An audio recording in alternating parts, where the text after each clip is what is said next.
बिस्मिल्लाहिर्रहमानिर्रहीम अस्सलाम वालेकुम। आज हमारी क्लास 5 है। क्लास 4 में मैंने आपको सिखाया था कि आप कैसे अपनी वर्डप्रेस वेबसाइट के लिए थीम कैसे डाउनलोड करते हैं। अगर आपके पास लाइब्रेरी में कोई कुछ ऐसे थीम है जो आपको नहीं पसंद, आप अलग से डाउनलोड करके इंस्टॉल करना चाहते हैं, तो मैंने आपको उसके लिए एक वेबसाइट भी बताई थी, wordpress-themes.org। इसके अलावा भी काफ़ी वेबसाइट्स हैं जहाँ से आप वर्डप्रेस के लिए थीम डाउनलोड कर सकते हैं। और मैंने ये भी सिखाया था कि आप कैसे अपने फ्रंट एंड को बैक एंड में जाए बगैर ही फ्रंट से ही उसे कस्टमाइज़ कैसे कर सकते हैं।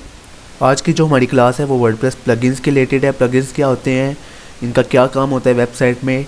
मैंने आपको बताया था कि प्लगइन्स फंक्शनैलिटीज़ होती हैं, फंक्शंस होते हैं जो आप अपने बैक एंड पे इंस्टॉल करते हैं, और उसी तरह की जो फंक्शनैलिटी है वो आपकी फ्रंट एंड यानी आपकी जो मेन वेबसाइट के जो फ्रंट एंड पेज है उस पर वो ऑटोमेटिकली इंस्टॉल हो जाती है।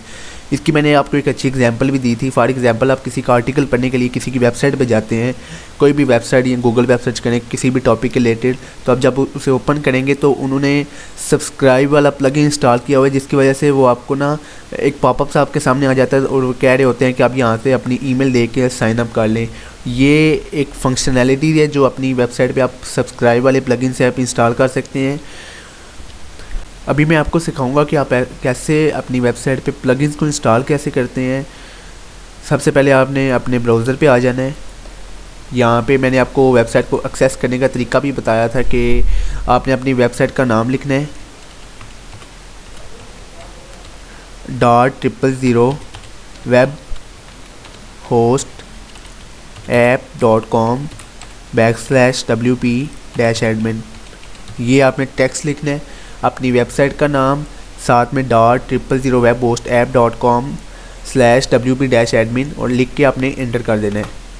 यहाँ पे आपने एडमिन को एडमिन ही रहने देना है, और यहाँ पे आप मेरा पासवर्ड पहले ही सेव है तो यहाँ पे मैं लॉगिन पे क्लिक कर देता हूँ।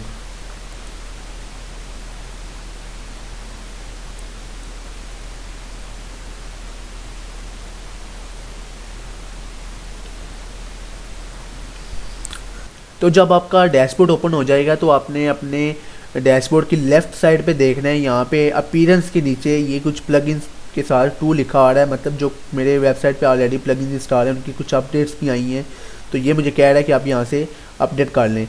यहाँ पे अगर मैं प्लगइन के ऊपर अगर कर्सर लेके जाऊँ तो ये मुझे 3 डिफरेंट जो पेरेंट्स ऑप्शन हैं वो दिखा रहा है। सबसे पहला है कि install plugin, add new plugin editor. Installed plugin वो होते हैं जो मेरी वेबसाइट पे ऑलरेडी इंस्टॉल्ड है।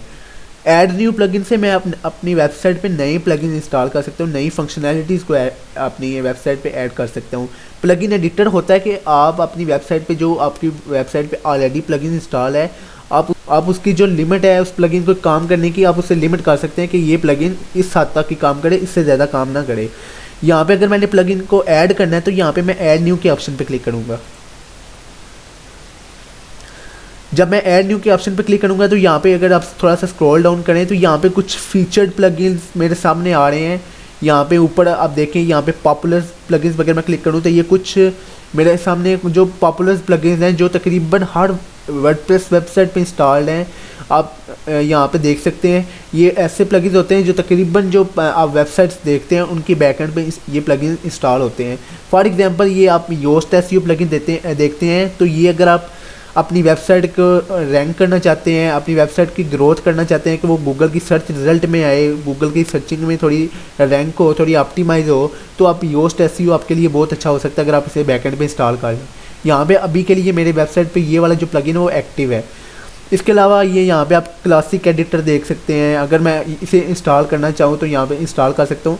क्लासिक एडिटर का काम होता है जैसे आप अपने माइक्रोसॉफ्ट ऑफिस पे कोई फॉर्म लिखते हैं तो आपके ऊपर काफ़ी ज़्यादा आपको ना फंक्शन मिल जाते हैं, जैसे बोल्ड कर सकते हैं उस कंटेंट को, उसकी फ़ॉन्ट चेंज कर सकते हैं, फ़ॉन्ट का साइज़ चेंज कर। इसके अलावा अगर आप अपनी वेबसाइट पे कोई पोस्ट लिखते हो तो ये इसमें आपको हेल्प करेगा कि आप उसे थोड़ा सा अच्छी लुक देने के लिए उसमें काफ़ी ऑप्शंस ऐड कर सकते हैं, या अगर आप तो जिसकी वजह से हम अपनी मर्ज़ी से वेबसाइट पे कुछ जो पोस्ट लिखते हैं उसके फ़ॉन्ट्स वगैरह, उसके साइज़ वगैरह चेंज कर सकते हैं।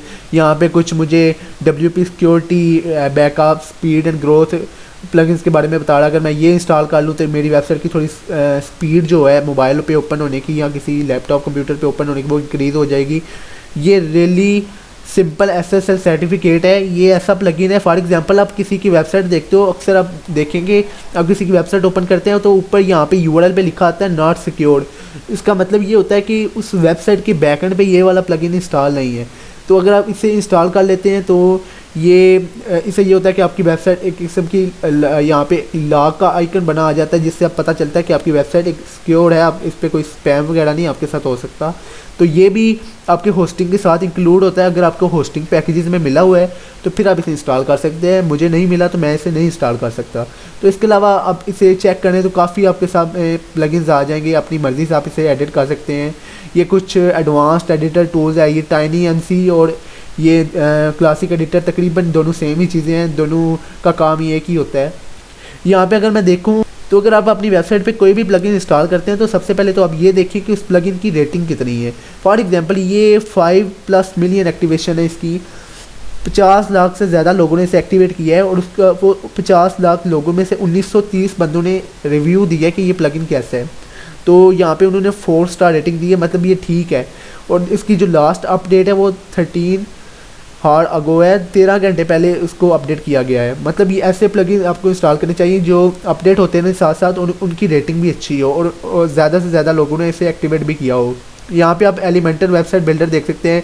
कल की क्लास में मैंने आपको बताया भी था कि आप अपनी वेबसाइट को एलिमेंटर के ज़रिए अट्रैक्टिव बनाते हैं, उसे खूबसूरत बनाते हैं। तो वो एलिमेंटर यही प्लगइन है जिससे आप अपनी वेबसाइट को यहाँ से इंस्टॉल करके अपनी वेबसाइट को एक अट्रैक्टिव सी लुक दे सकते हैं। तो वूकॉमर्स प्लगइन होता है कि अगर आप अपनी वेबसाइट पे कोई ऑनलाइन स्टोर या शॉप बनाना चाहते हो तो आप वूकॉमर्स प्लगइन के ज़रिए बना सकते हो। मैं इंशाल्लाह इस पे भी कंप्लीट एक वीडियो बनाऊंगा जिसमें आपको सिखाऊंगा कि आप कैसे ई कॉमर्स वेबसाइट बना सकते हैं वर्डप्रेस के ज़रिए। ये कुछ प्लगइन्स हैं, आप जाएँ इसे खुद एक्सप्लोर करें, जो आपको अच्छा लगता है आप इसे इंस्टॉल करें। लेकिन एक बात याद रखनी है, अगर आप ओवर प्लगइन्स अपनी वेबसाइट पे इंस्टॉल करेंगे तो वेबसाइट पे लोड बढ़ेगा तो आपकी वेबसाइट रिस्पॉन्सिव नहीं रहेगी, मतलब वो मोबाइल पे जल्दी वो ओपन नहीं होगी। अगर आप मोबाइल पे जल्दी ओपन नहीं होगी तो गूगल उसे रैंक नहीं कर सकता, गूगल उसे थोड़ा सा डिग्रेड कर देता है कि ये वेबसाइट सही नहीं है क्योंकि ये मोबाइल पे इतनी जल्दी ओपन नहीं होती, ना ही ये कंप्यूटर पे ओपन होती है। तो इसके लिए आप कोशिश करें कि आपके जो प्लगइन्स है वो कम से कम हो। यहाँ पे मैं अगर चेक करता हूँ कि मेरे वेबसाइट पे कौन कौन से प्लगइन इंस्टॉल है तो यहाँ पे मैं इंस्टॉल प्लगइन्स पे क्लिक करता हूँ। यहाँ पे अगर मैं नीचे आऊँ तो मुझे ये बता रहा है आपकी वेबसाइट पे ये एंटी स्पैम वाला प्लगइन एक्टिवेट है, all in one WP migration. इसे यहाँ पे मैं एक्टिव से पे क्लिक करके इसे एक्टिवेट कर सकता हूँ। ये कुछ प्लगइन जो भी मेरी वेबसाइट पे इंस्टॉल्ड हैं इस वक्त करंटली, इन्हें यहाँ से मैं एक्टिव कर सकता हूँ, या फिर अगर कोई प्लगइन्स है जो मैं चाहता हूँ कि ये मेरी वेबसाइट पे ना हो तो यहाँ से मैं इसे डिलीट भी कर सकता हूँ। तो इसके अलावा कुछ प्लगइन्स होते हैं जो आपको यहाँ पे लाइब्रेरी पे नहीं मिलेंगे। आपने सिंपल ऐसा करना है जैसे आपने कल वेबसाइट पे थीम इंस्टॉल किया था डाउनलोड करके, इसी तरह वर्डप्रेस की भी अपनी एक वेबसाइट है, मैं आपको दिखा देता हूँ। आपने ब्राउज़र पे जाना है, ब्राउज़र पे जाकर लिखना है वर्डप्रेस plugins.org। आपने लिख के एंटर करना है। यहाँ पे जो पहला लिंक आया आपने इसे ओपन कर लेना है। ये कुछ ऐसे प्लगइन्स हैं जो लाइब्रेरी में नहीं आपको मिलेंगे, यहाँ से आप एक्सटर्नली इन्हें डाउनलोड करके अपनी वेबसाइट पे इंस्टॉल कर सकते हैं। तो अब यहाँ से कोई भी अपनी पसंद के मुताबिक प्लगइन जो है डाउनलोड करके कंप्रेस्ड फाइल में डाउनलोड होगा, आपने उसे सिंपल ऐड न्यू पे जाके अपलोड कर देना और वो आपका प्लगइन इंस्टॉल्ड हो जाएगा। अभी के लिए मैं आपको दिखाता हूँ, जैसे मैंने थोड़ी देर पहले आपको बताया योस्ट एसईओ के बारे में। यहाँ पे मैंने जो योस्ट एसईओ इंस्टॉल कर लिया हुआ है, तो यहाँ पे मैं पोस्ट पे आऊँगा। अगर मैं कोई नई पोस्ट ऐड करना चाहता हूँ तो यहाँ पे मैं इस पे ऐड न्यू पे क्लिक कर दूँगा।